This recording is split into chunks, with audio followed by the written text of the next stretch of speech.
పిల్లలు మీకు ఈరోజు ఒక కాన్సెప్ట్ చెప్తాను. దాన్ని బట్టి మీరు ఏం గ్రహిస్తారో చూద్దాం. ఓకేనా? yes madam. ఇదేంటి? జీరో.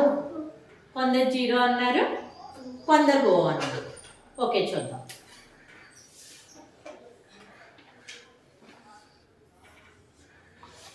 ఇదేంటి? ఓ. ఓ ఎలా అయింది? పక్కన ఏబి రాసాం కాబట్టి ఓ అయింది. ఓ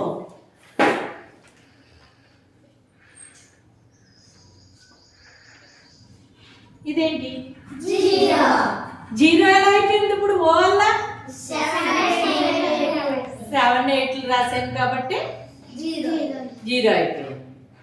అంటే దీన్ని బట్టి మీకు ఏమర్థమైంది? దీని స్థానం ఇక్కడే ఉంది, పక్కన వచ్చి మారిపోతూ ఉన్నాయి. అవునా? అంటే మనం ఇలాగే ఉన్నాం.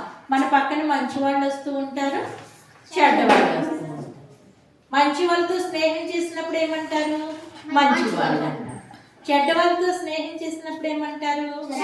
చెడ్డ వాళ్ళు అంటారు. అంటే మనం మంచిని గ్రహించాలి, చెడుని గ్రహించకూడదు. మంచిని గ్రహించాలి, మంచిని ప్రోత్సహించాలి. మంచిని చేయడం వల్ల మీకు అంతటికీ మంచి జరుగుతుంది. చెడు సహవాసాలు చేసామనుకో చెడ్డవాళ్ళం అయిపోతాం.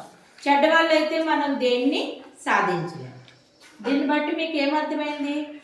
మంచిగా ఉండాలి. ఓకే.